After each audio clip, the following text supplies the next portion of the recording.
The wine glass left his hand before anyone could stop it. It spun once in the chandelier light, a slow silver arc above 200 of the wealthiest people in the city. And then it burst against the marble floor in a spray of red that looked, for one ugly second, like something far worse than spilled Bordeaux. The whole ballroom went quiet. Forks paused over plates. A string quartet trailed off mid-note. And in the center of all that sudden silence stood Marcus Thorne, the man who had thrown the glass, his finger already raised and shaking with the kind of rage only a powerful man feels when he decides someone smaller has embarrassed him. "You," he said, loud enough to reach the back of the room. "People like you don't belong in a room like this." The man he was pointing at didn't flinch. That was the first strange thing, though nobody noticed it yet. The waiter, tall, quiet, maybe 32, with dark, wavy hair and a calm that didn't match the moment, simply looked down at the wine soaking into the cuff of his white sleeve. Then back up at Marcus. He didn't apologize in a panic. He didn't grovel. He just held the billionaire's gaze with steady blue eyes, the way a man looks at a storm he already knows the size of.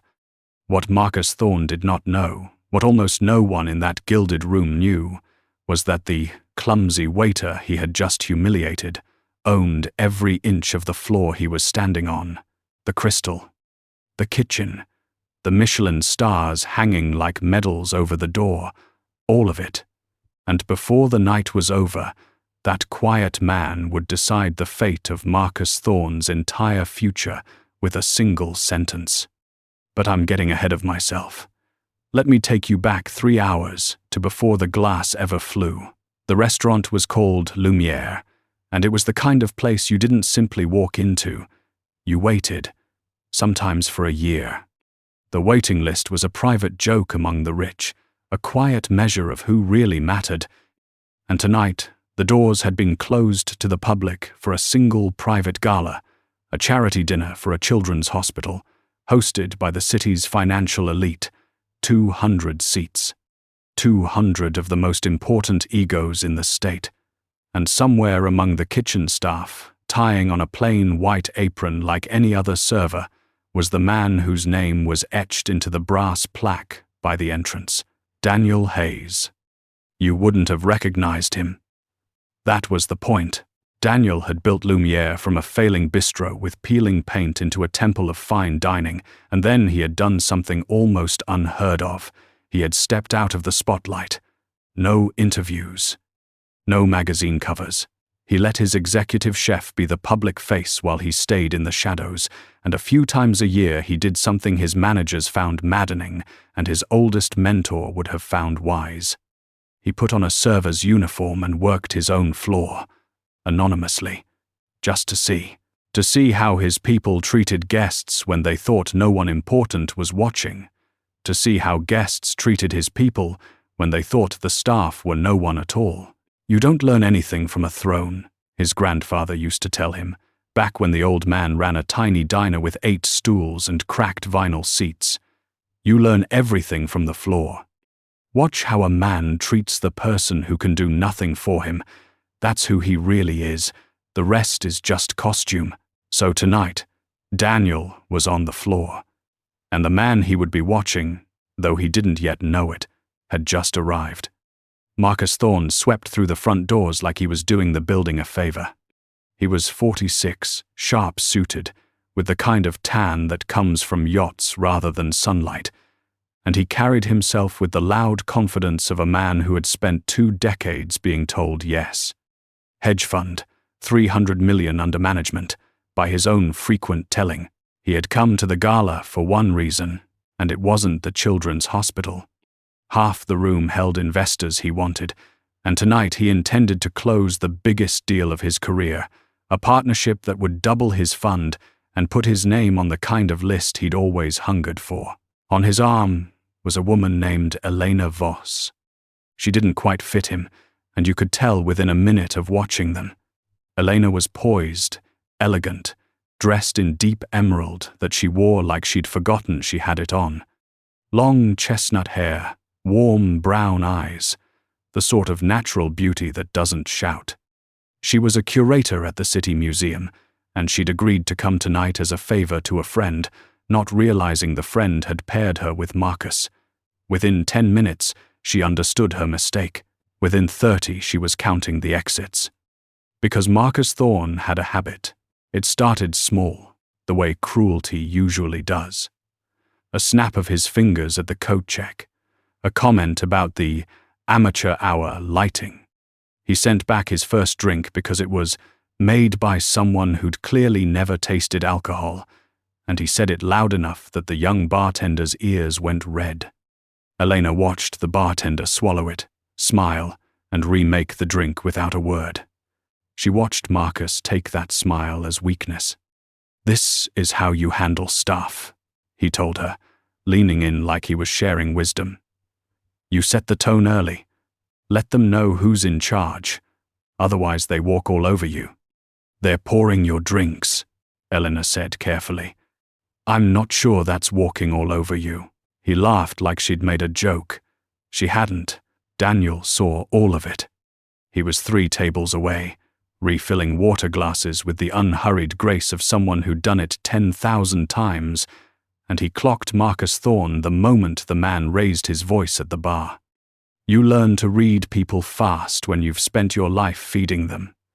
Daniel had served kings and conmen, movie stars and quiet billionaires who tipped in cash and never said their names. He could tell, within one interaction, which kind a person was. And Marcus was a type he knew well, the kind who measured his own height by how small he could make everyone around him. So Daniel did what his grandfather taught him. He watched, and he assigned himself, quietly, to Marcus Thorne's table. The dinner began. 8 courses, each one a small piece of art, the kind of food that makes conversation stop. Daniel moved through the service with precision, the right wine at the right temperature, the plate set down without a sound, the explanation of each dish offered only when wanted, and never forced. He was, by any measure, an exceptional server. Better than exceptional, Marcus's tablemates noticed. One of them, an older woman with sharp eyes and a string of pearls, even said, "Now this is service," after Daniel anticipated her shellfish allergy before she'd mentioned it, swapping her course without a word of fuss. Marcus noticed too, and it bothered him. It's a strange thing about a certain kind of man. Competence in someone he considers beneath him reads as insolence. Daniel's quiet excellence made Marcus feel, somewhere he'd never admit, slightly less than. So Marcus began to push. A glass not full enough. A complaint that the steak was overcooked when it was perfect. A demand to speak to whoever actually trained you, because clearly it wasn't done right. Daniel absorbed each one. Calm, polite. "Of course, sir. Right away, sir." He took the perfectly cooked steak back to the kitchen, where his stunned executive chef tried to argue, and Daniel said only, "Make him a new one. Smile. Watch." The chef looked at his boss in the apron and understood that something was happening. He made the steak. Elena saw it differently than Marcus did. She saw a man being tested by a bully and refusing, again and again, to break. There was something almost magnetic about it. The more Marcus pushed, the steadier the waiter became, until Elena found herself watching him instead of her own plate. There was a stillness in him that didn't belong to a man who feared for his job. It looked, she thought, almost like patience, like someone waiting for a tide he knew was coming. "Why do you let him talk to you that way?" she asked quietly, when Marcus had turned to boast at the man beside him. Daniel paused, water pitcher in hand. He looked at her, really looked, the first time anyone at that table had been seen rather than served, and the corner of his mouth moved, not quite a smile. "Because how he treats me," he said softly, "tells everyone here exactly who he is. I don't have to say a word. He's doing it for me." Elena didn't have a reply for that. She'd remember it later. She'd remember it for years. Then came the toast. Marcus had been waiting all night for this moment. The host invited a few guests to say a few words for the children's hospital, and Marcus practically leapt up, raising his glass, launching into a speech that was less about sick children and more about himself, his generosity, his vision, the legacy he was building. The room clapped politely, and as he turned, mid-flourish, sweeping his arm out wide to gesture at the grandeur of it all, his elbow caught the wine glass Daniel had just set down at the edge of the table. It tipped.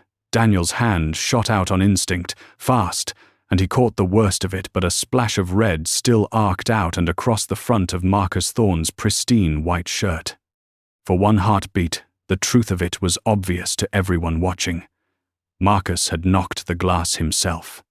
But Marcus Thorne had never in his life taken the blame for anything, and he wasn't about to start in front of 200 people and the investors he'd come to impress. His face went purple. He needed a villain, instantly, and there was one standing right there in an apron. "You clumsy idiot," he roared. He grabbed a second glass off the table and hurled it to the floor. That was the glass that shattered, the one I told you about, the explosion of red on white marble. The room froze. "Do you have any idea how much this shirt costs? Do you know who I am? People like you don't belong in a room like this. You should be cleaning toilets, not touching my table." And there it was, the whole room holding its breath. Elena's hand pressed flat against her mouth, the host frozen halfway out of his chair. Marcus standing over the quiet waiter, chest heaving, finger trembling, drunk on his own fury. "I want him fired," Marcus snarled. "Tonight. Right now. I want to see the owner of this dump. And I want this man thrown out on the street where he belongs. I don't care if he has a family. I don't care if he's got kids to feed. Get him out of my sight, or I swear every person I know will hear that this place lets garbage like him serve human beings." Daniel said nothing. He bent down, slowly, and began picking up the larger shards of glass with his bare hands. Careful, unhurried, the way you'd tend to something broken that wasn't your fault. The silence stretched. Somewhere a woman whispered. Marcus, encouraged by the quiet, mistook it for victory. "Look at him," he sneered to the room, to his investors, to Elena, "not even a backbone. This is what happens when you let just anyone work a place like this." He turned to the older woman with the pearls, expecting agreement. "Am I right? You can't run anything without standards." The woman with the pearls did not answer. She was staring at the waiter's hands, at the calm, at something she couldn't name yet. And then Daniel stood up. He set the broken glass gently on a tray. He wiped his hands on a cloth, and he looked at Marcus Thorne with an expression that had not changed all night, not once, and said, in a voice that was quiet but carried to every corner of that suddenly silent room, "You'd like to see the owner. It wasn't a question." "I would," Marcus spat. "And he's going to fire you on the spot." Daniel nodded slowly. He untied his apron. He didn't throw it down dramatically. He folded it, once, with care, and set it on the tray beside the broken glass. Then he reached into the inner pocket of his server's vest and pulled out a small thing that caught the chandelier light, a brass pin, the same brass as the plaque by the door, engraved with a single word, "Lumiere." "My name is Daniel Hayes," he said. For a moment it meant nothing to Marcus.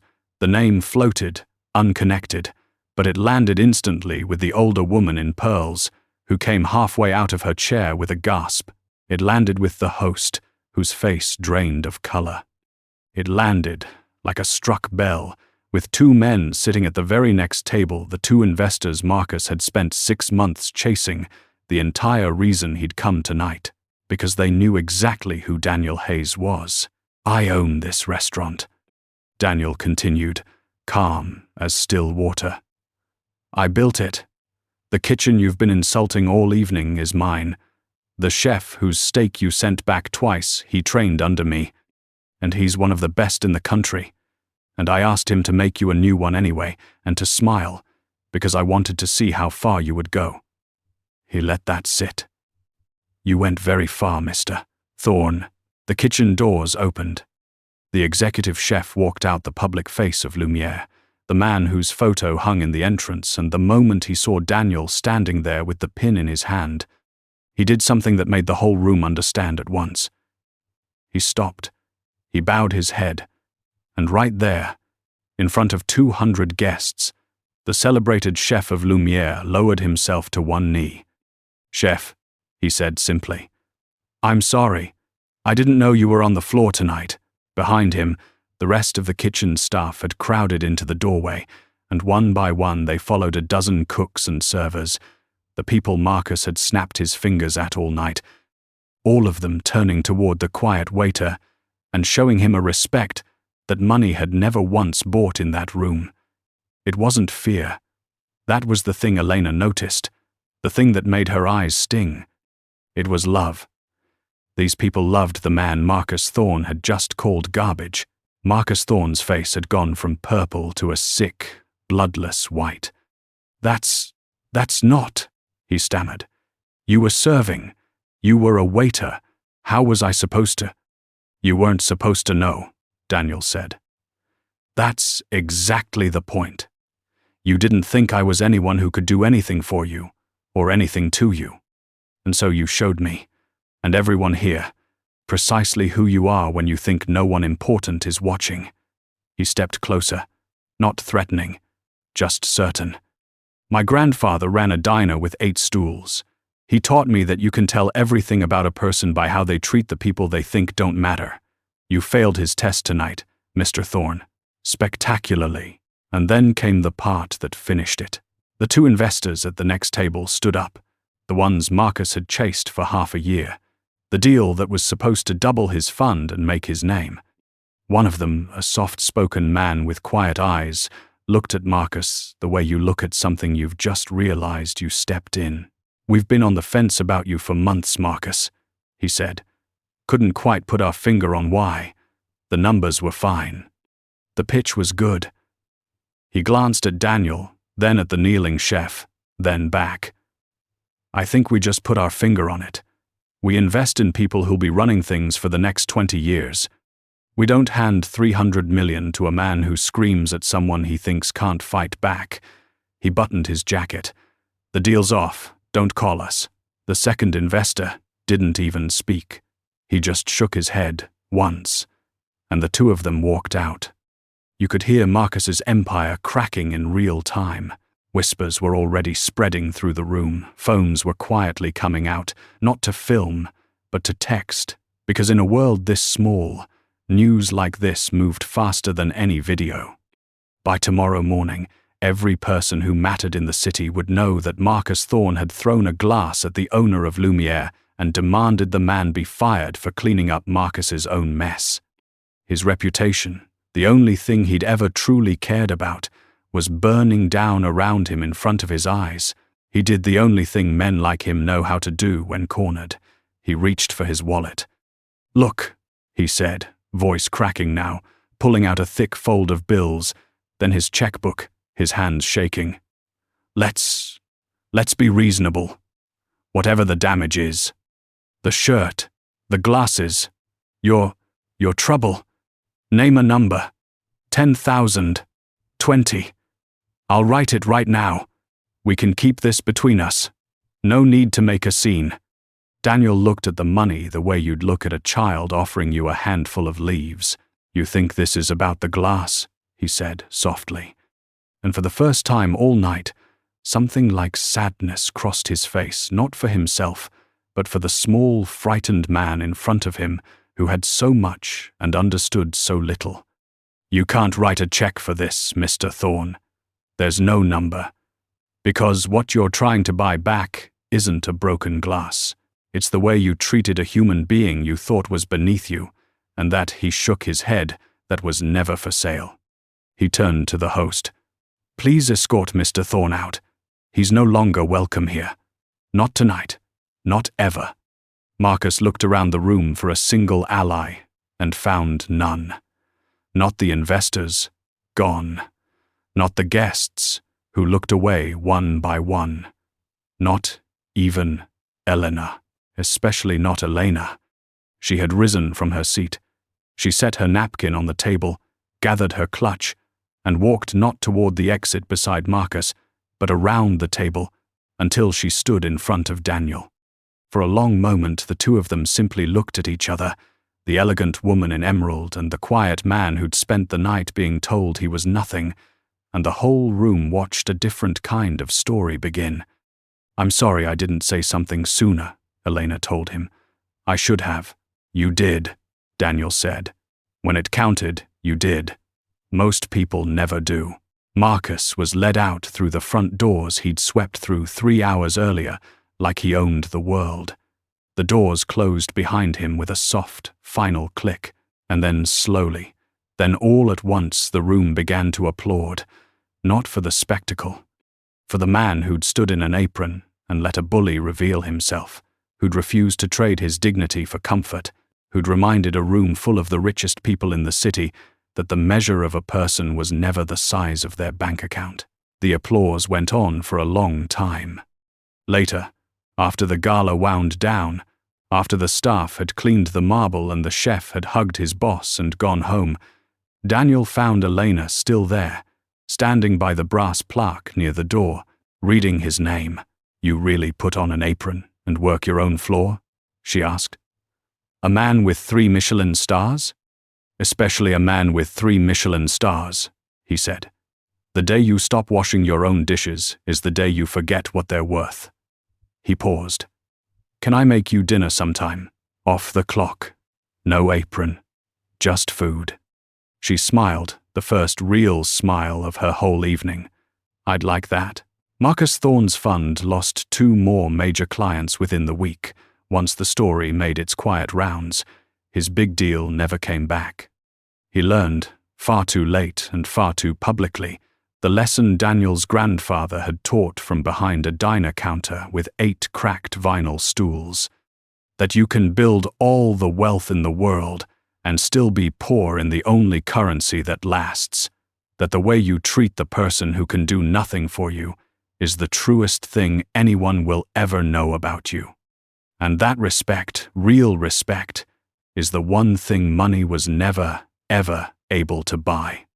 Because in the end, the man everyone in that room had looked down on owned more than the building. He owned something Marcus Thorne had traded away years ago and would spend the rest of his life trying to buy back. He owned his own dignity. And he'd never once put it up for sale. So let me ask you this, before you go. If you'd been sitting at that table, watching it all unfold, would you have spoken up like Elena did, or would you have stayed silent and looked away? And here's the harder one. Have you ever misjudged someone because of how they looked or what they did for a living, and later found out exactly how wrong you were? Tell me your story down in the comments. I read every single one, and I think this community needs to hear it. If this story moved you, do me a small favor and tap that like button so more people get to watch karma do its quiet, perfect work. Share it with someone who needs the reminder that kindness costs nothing and reveals everything. And if you're new here, subscribe and ring that bell, because the next story I've got for you might be the one you can't forget. Stay kind out there. I'll see you in the next one.